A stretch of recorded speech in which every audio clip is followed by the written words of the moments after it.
Hello everyone, today's video I'm going to show you how I replace the charging port on a Nintendo Switch Lite this time, but it's similar on Switch or Switch Lite. So let's make a start.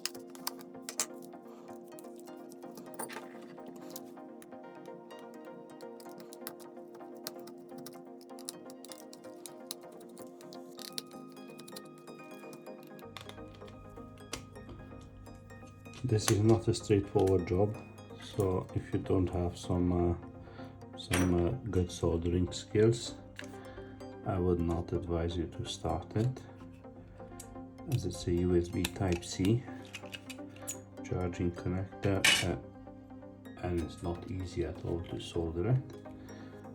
Plus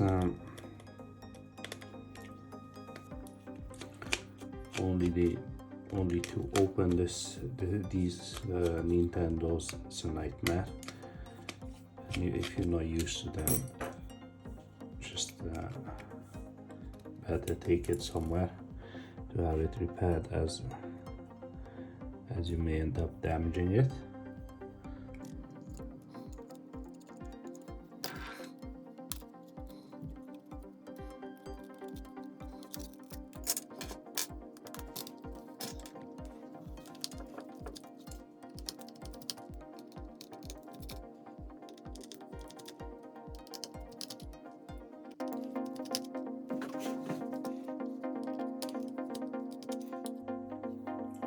There's one thing I like about this Nintendo, this specific one, the fact that it's been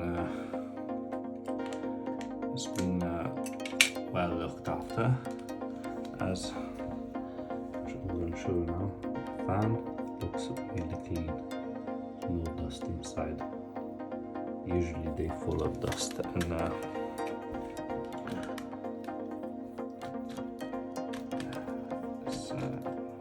I don't know what others do, but usually I do clean them. As I don't like them see like that. I don't like to see them like that.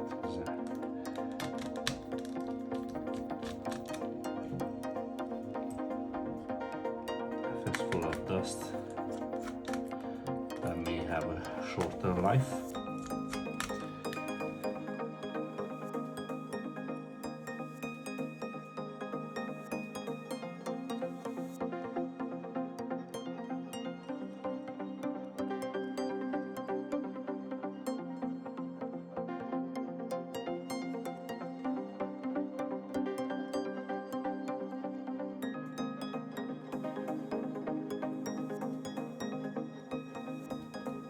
Normally I don't remove it, but just for the sake of the video and just for the demonstration, I remove it because it's a lot better if you remove this speaker.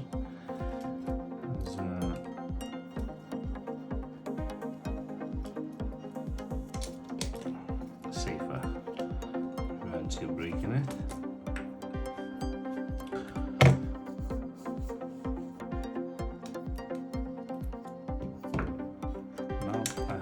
I'm going to show you what's my problem.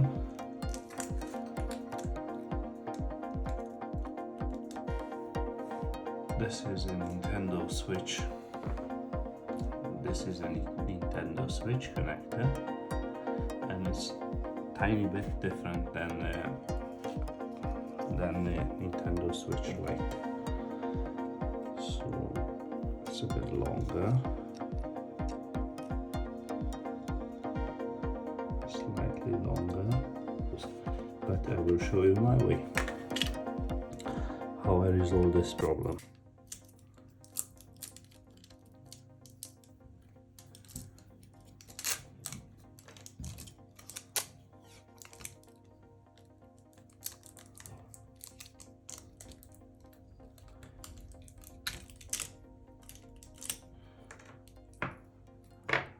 normally, very often, what you will find in Nintendo Switches and Switch Lite, this one is the charging IC, USB IC, something like that. And when this is being damaged, this goes with it. Let's hope it's not the case today.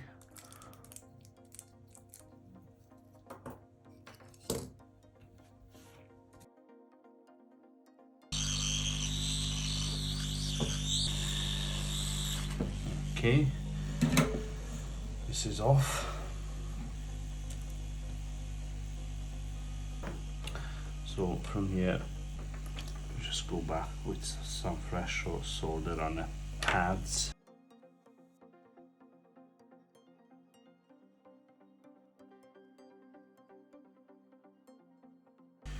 Clean again.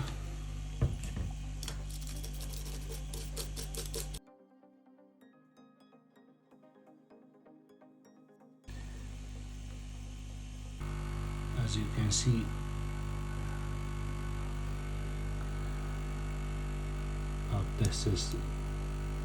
this has to go.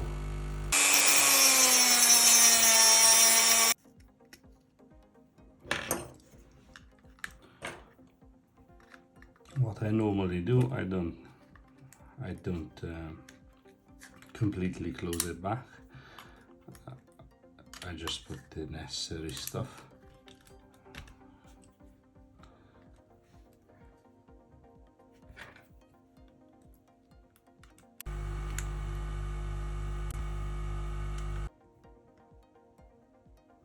That's a good sign. Try the other side. That's a good sign. So I'm gonna start closing it.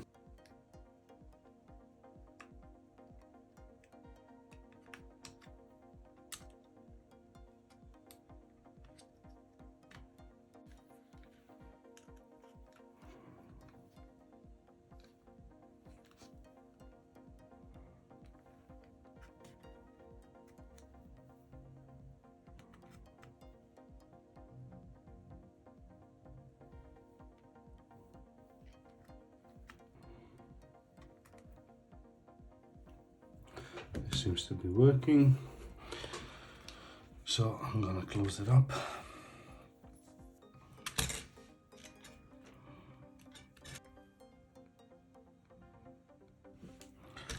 No touch connected, so I'm not gonna close it up. I'm gonna switch it off, in fact.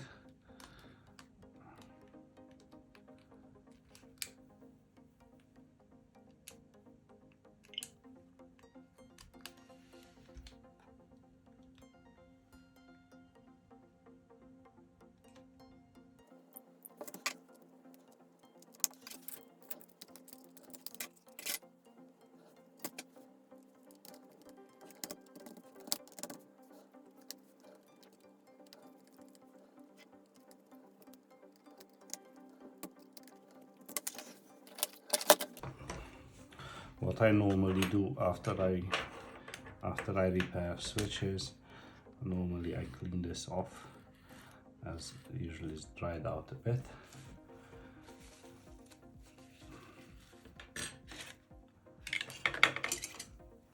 On heatsink I'll do the same.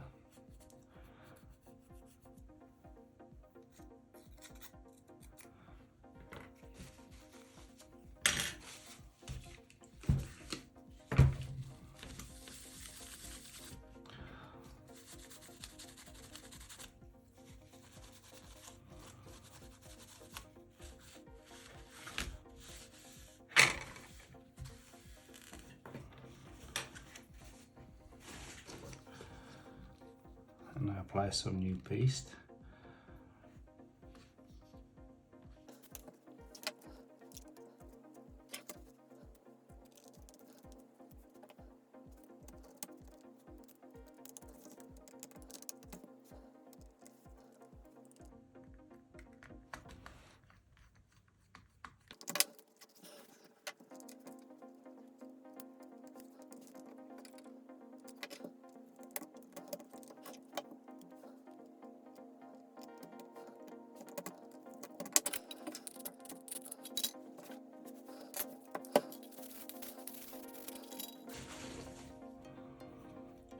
tiny bit of paste on top of the sink, not too much.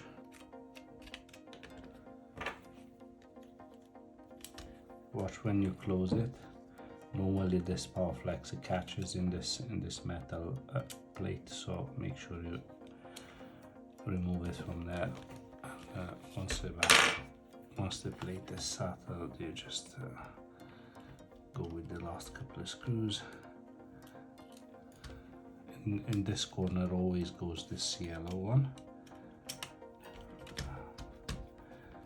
and all the rest are the silver ones.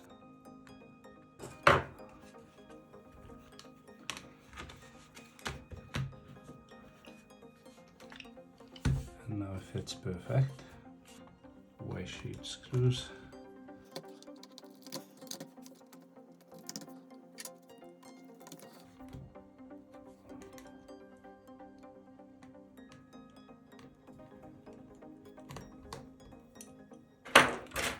Screwdriver.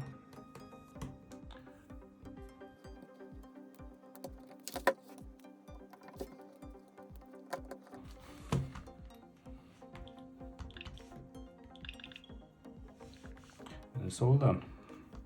Thanks for watching.